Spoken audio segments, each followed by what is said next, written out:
You are now listening to the Project Kuwait.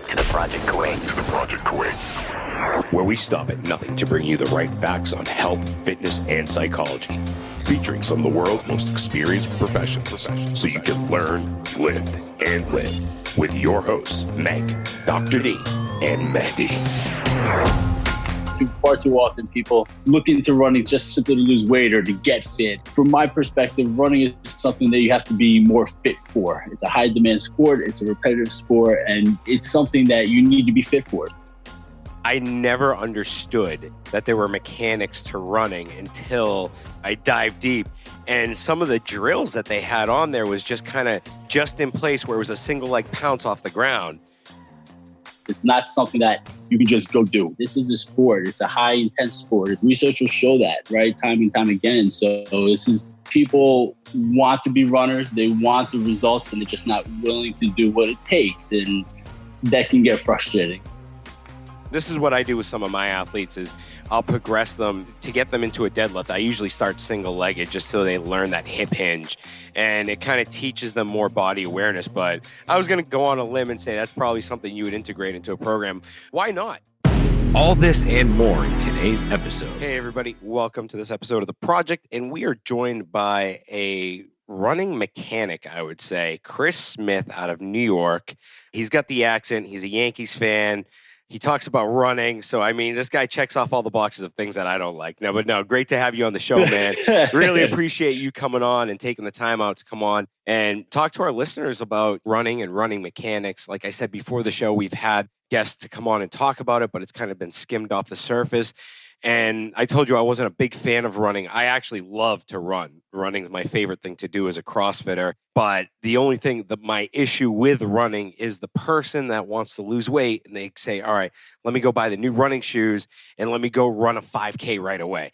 And then they get knee pain, back pain, and all of that it turns into a mess for about 6 months for that person. And they're like, all right, exercising isn't for me. I always get hurt. So there's the overview of my stance and my personal view on it. So yeah, dude, welcome to the show. That sounds good. Yeah, I appreciate you having me, man. I appreciate you giving me the opportunity to come here and defend running a little bit, to get into a little bit more specifics about what safe running entails. And you're right, man. Far too often people look into running just simply to lose weight or to get fit, and they end up with injuries. And from my perspective, running is something that you have to be more fit for. It's a high demand sport. It's a repetitive sport, and it's something that you need to be fit for. So going into running into mindset that you're going to just lose weight is what leads people to injuries. They do too much, too fast, too soon, and they end up injured. And you're right. Then it gets to that nasty cycle of frustration, pushing, stop running, try to get back into it, re-injury, and they don't do things the right way. And that's from my physical therapist end. I see that frequently. From now my running coaching end, I see those mistakes commonly happen as well. So it's a little frustrating, but that's what I'm here to talk about today. What are some of the most common injuries that you've seen for runners in particular as a physiotherapist and as a running coach? I would say the two most common injuries that I see is what we call runner's knee, or just it's a general runner's knee pain issue going on. Now that's all encompassing or used very commonly for patellar tendonitis, for anterior knee pain or kneecap pain, or some kind of just irritation going around the knee joint, and then calf strains. Those are definitely the two most common injuries that we see. And again, it's poor planning going into running and just going in too much, too fast, too soon, that these people overuse these injuries that are just not stable or not built right enough to tolerate that stress. Yeah, no, that's understandable. And like I do CrossFit every day and I do a lot of running, but I know for a fact if I went out and ran a 5K tomorrow to beat my old pace, I would be sore as hell. And some people underestimate how sore you can actually get from running. So talk about that build up a little bit, how to build up that muscular endurance in the legs. What are some of the key aspects that someone should look at when they want to build up to a 5K? How should they start, in your opinion, as a running coach? What are some of the first steps they should do?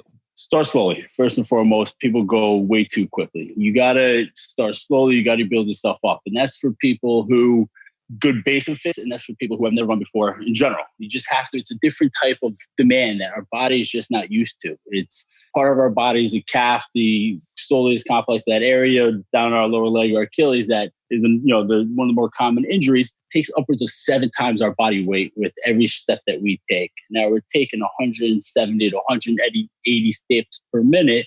Is high demand, right? So first and foremost, you got to take it slowly. You got to give your body time to adapt to this type of stress that we're placing on it.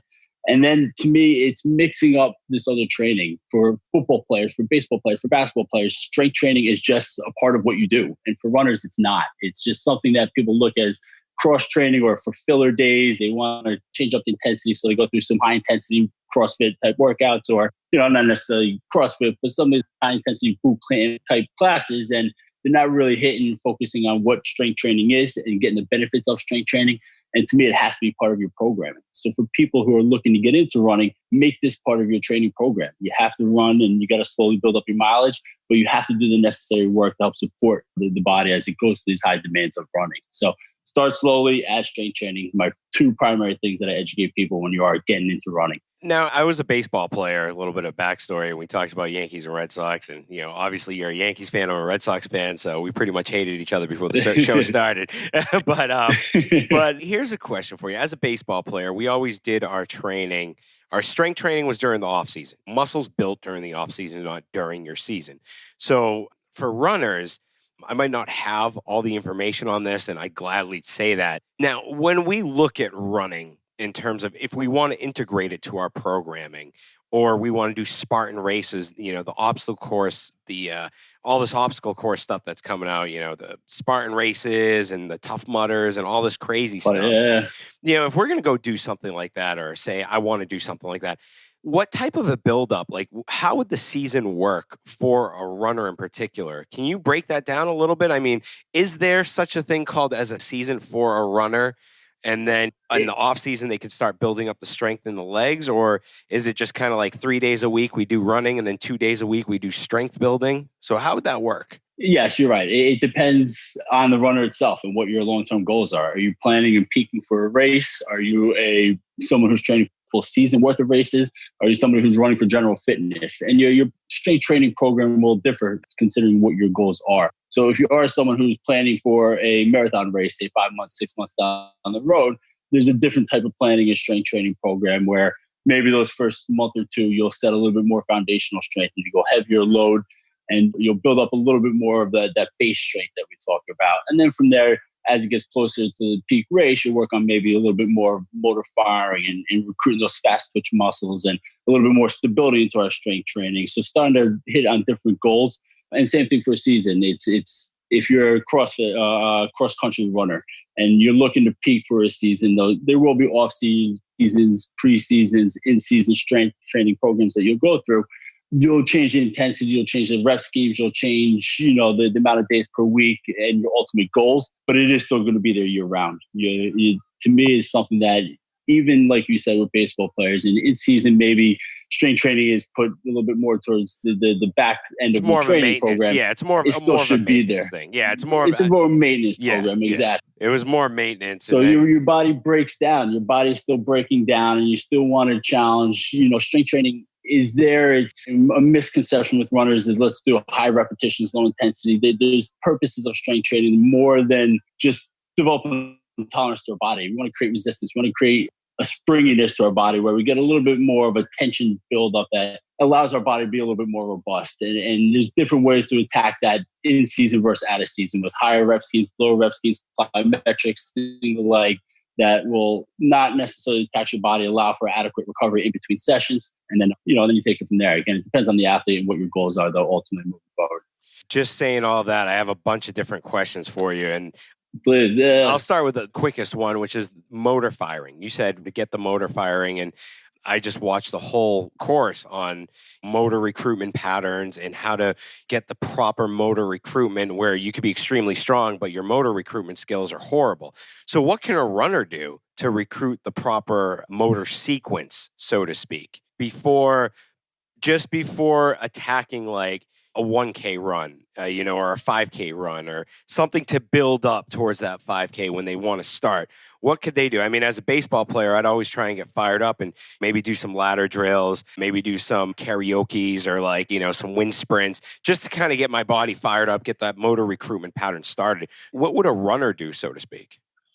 To me, I take all my runners through a sequence of dynamic warm-up. I think warm-up before every run is important, and our warm-up will be a little bit more specific to what running entails and the range of motions that running entails, the motor recruitment, like you said, that running entails. Then I take them through a series of drills. So all my runners go through probably about a 15-minute warm-up of a general warm-up of taking the joints and tissue through some range of motion, getting the heart rate up, getting the blood circulating, getting the tissue warm. And then we go through a series of just running specific drills, go through the movement patterns. We start through basic single and standing in place range of motion stuff, just so you can get used to the firing pattern and gradually build it up. And it's just a sequence, 5 minutes or so that they go through. They'll cycle through a couple times and just get the feeling of what good running feels like.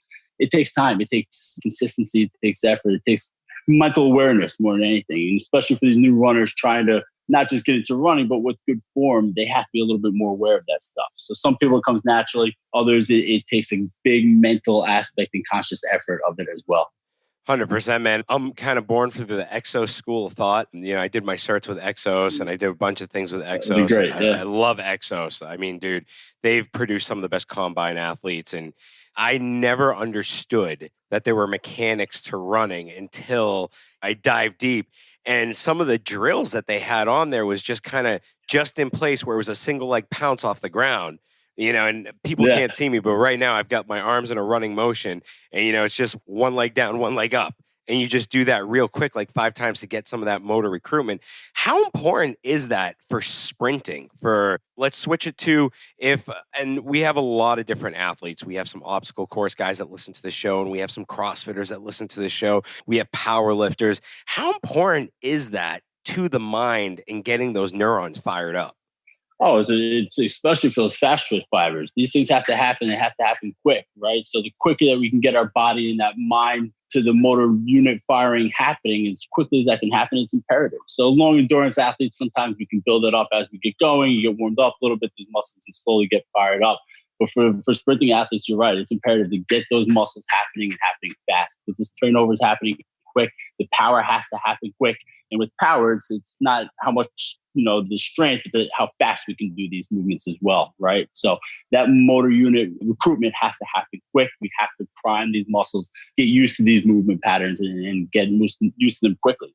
And that's where strength training, I think, is imperative. I think these drills, these plyometric drills, your running form drills, really kind of help complement each other and getting you primed for season as well as right before race, or building up, the preseason, going into season, as well as those movements right before race happens to really prime yourself.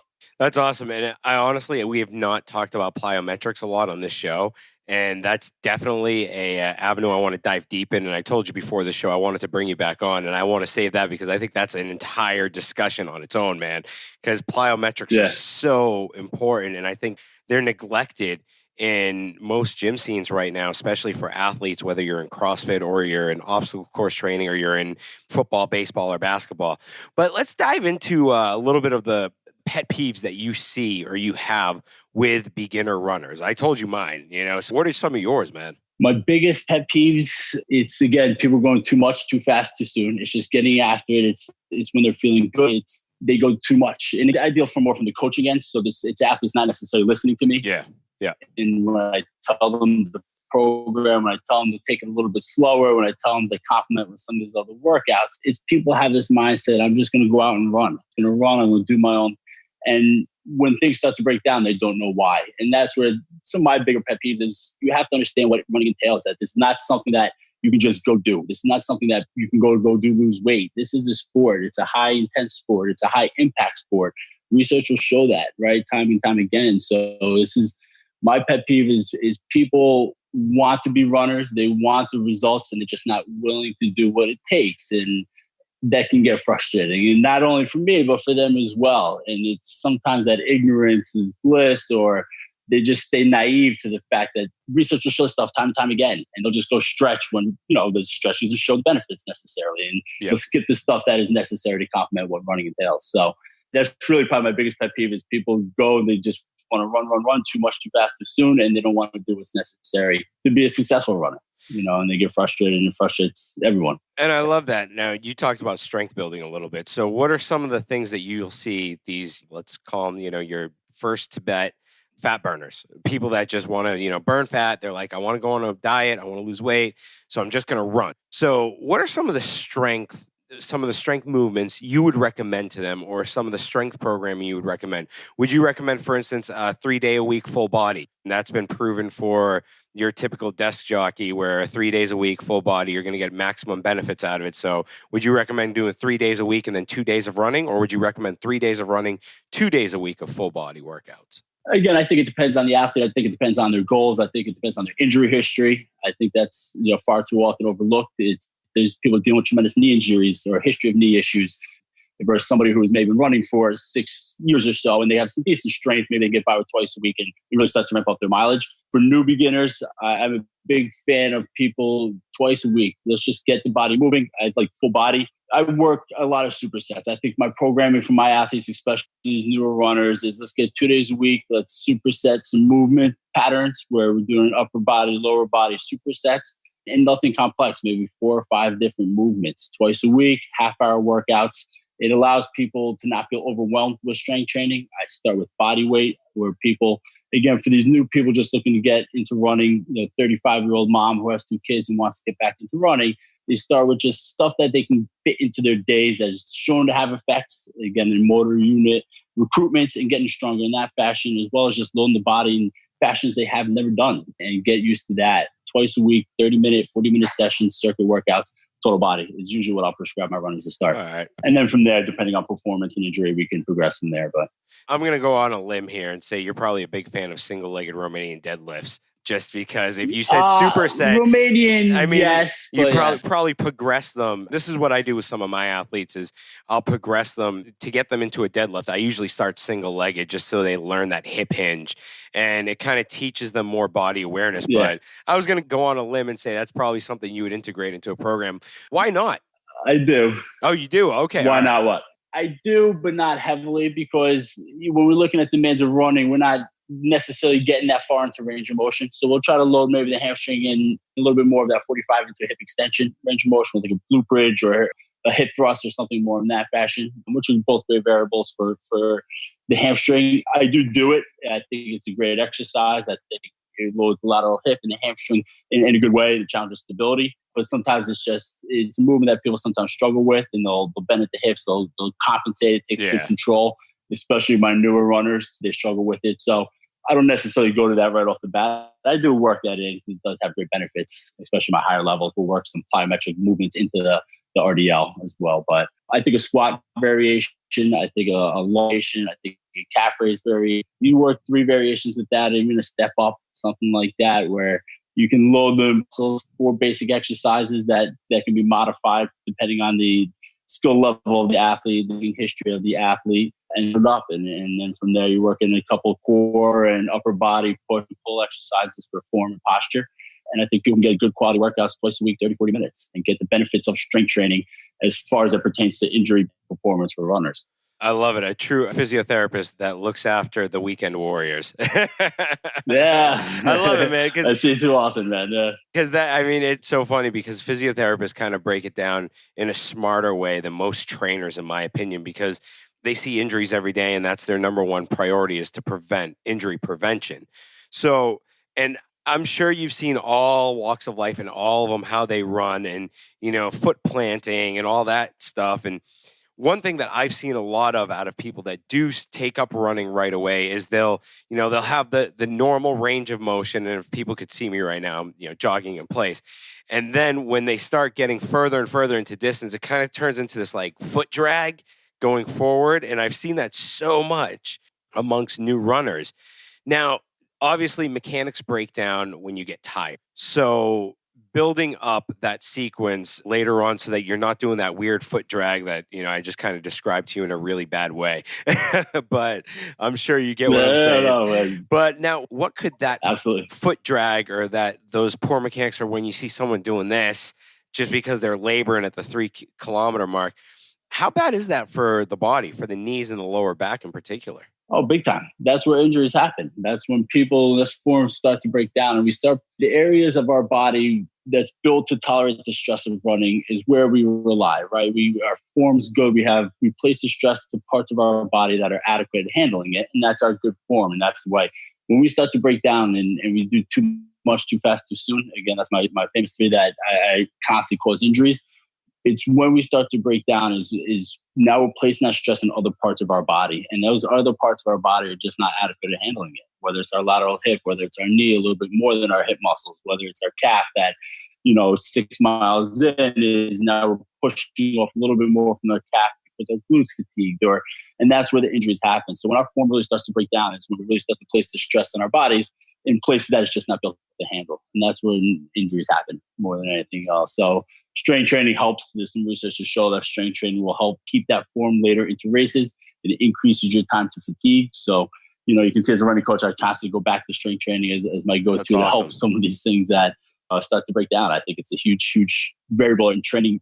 Has to be part of your training. Has to be part of your training. That's not just cross training, but part of your staple as far as running is concerned. So yeah, it's important that you just avoid that breakdown in your body. Dude, it's awesome because I knew a lot of cross country runners back in the day when I was in high school, or actually when I was in college. All my friends were in high school. I graduated high school early, so I went to the States, and all my buddies were still in high school. And one of my friends, Greg Latouf, genius of a guy, probably one of the smartest men I've ever met in my life. He was a runner, and he just ran everywhere. Like I'd be like, "Oh, dude, you're gonna come over?" Yeah, sure. He'd show up like, an hour and a half later, and he just ran like, I don't know how many miles. I'm like, "Oh, how'd you get here?" He goes, "I ran." I'm like, "Dude, are you insane, man?" Like, and it's funny because like we'd be driving at 2:00 in the morning and we'd see someone running that would be like, all right, that's Greg. We'd know it was him. He never really did strength training. And I think the mentality back then from coaches was run, run, run, run, run, run, run, run, run. And what would you say about that to a high school coach that's a high school cross country coach, and all he's doing is telling his students or telling his athletes to run? You see that. I see that time and time again. And it's tough. Even the coaches that do want to have their athletes strength training, to get the high school kids to do it sometimes is a little bit difficult and frustrating. It's important. What would I tell the coaches? That was the question again, right? Yeah. How would you convince the coaches that strength training should be a part of their programs? Again, you'll hear the physiotherapist answer of this, but you look at the research, man. It's the injury rates continue to be high.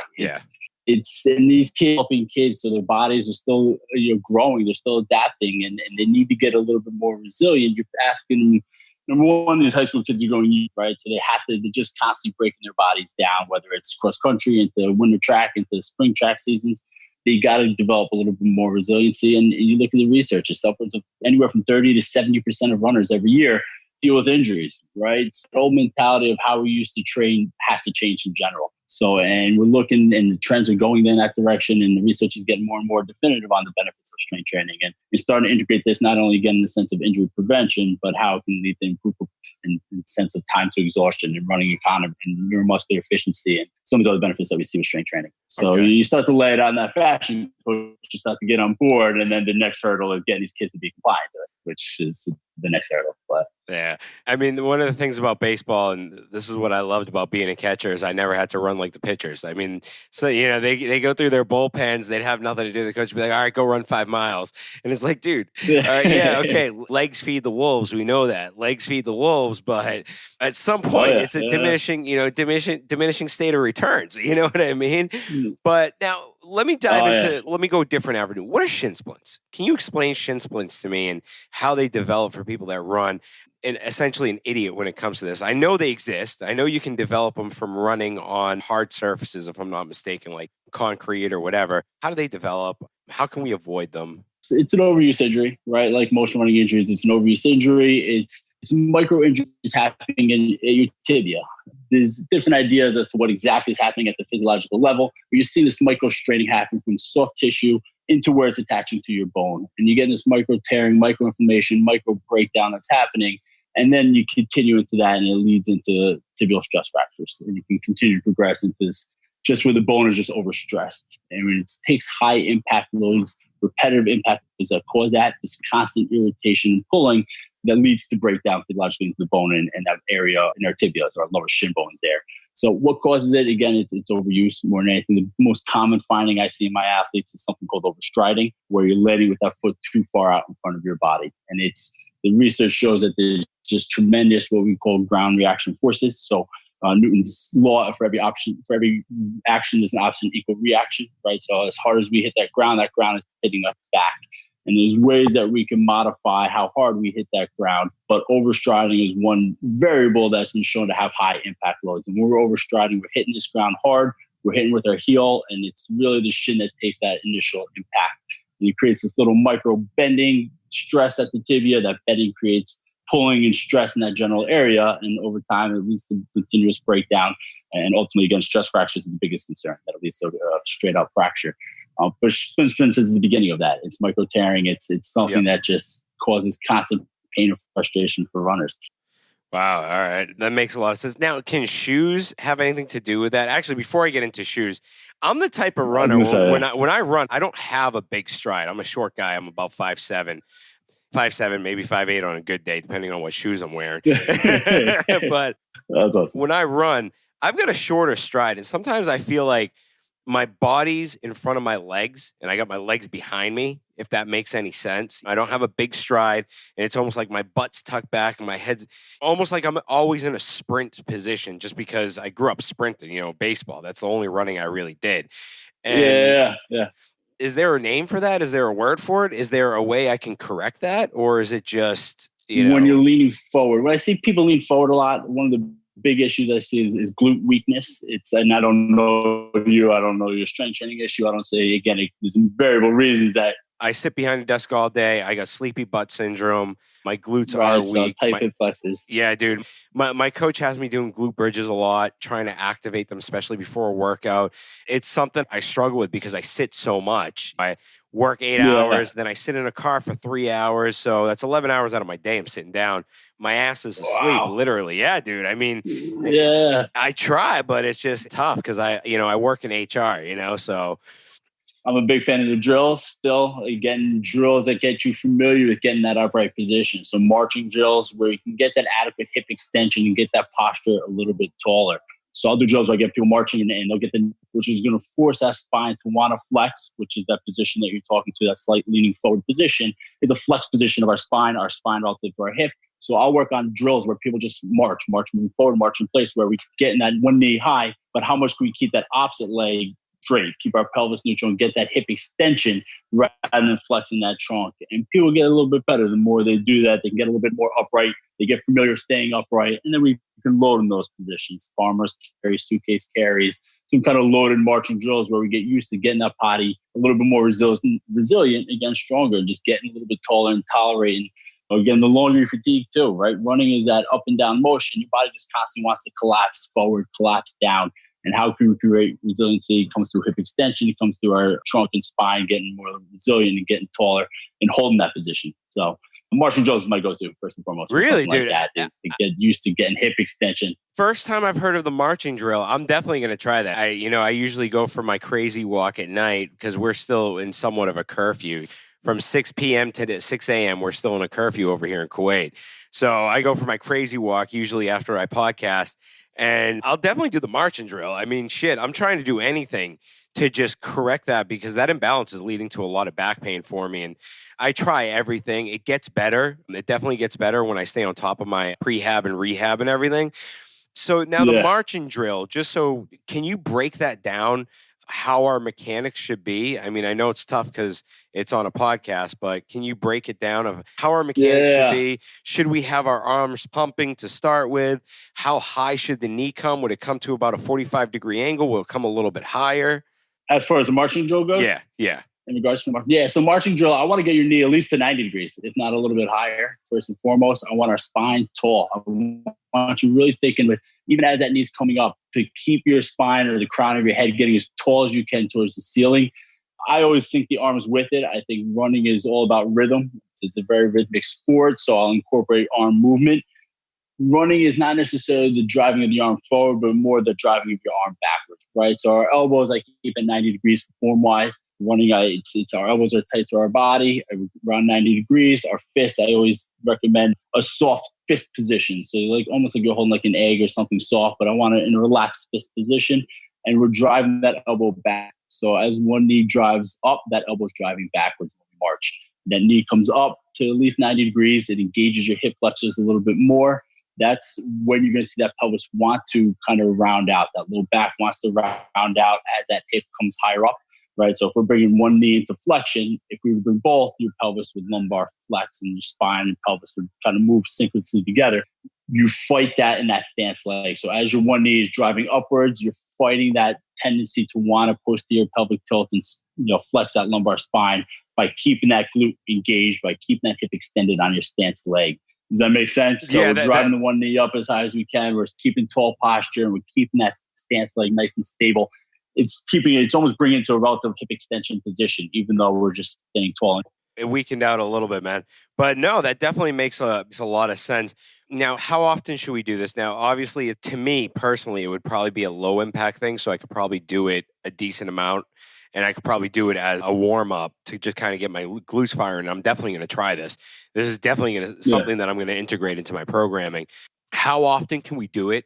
What are some of the pitfalls that we should look out for so that we're not doing it wrong? Because just as we could do it right, we don't want to do the wrong. If you keep doing the wrong thing over and over again, that's it. Your body just gets used to it.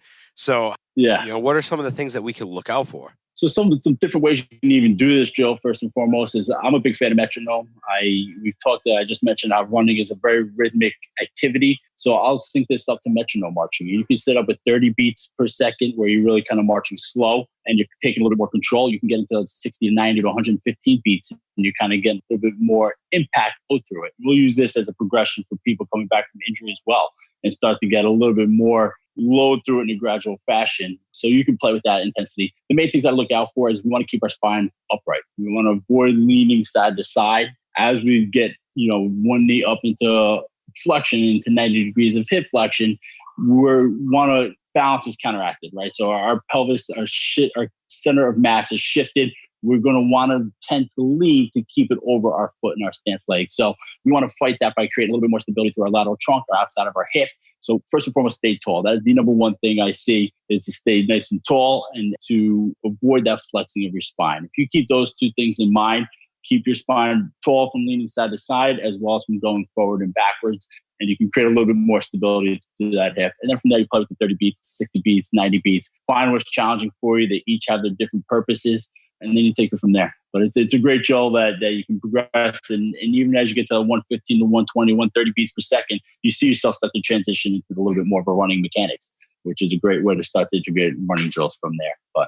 Oh, that's awesome, man. Now, can I do that often? Like, is that a drill that's low impact that I can actually repeat maybe 2 or 3 times a day? Or is that something you would say no, because we don't want to cause knee pain? We don't want to cause that.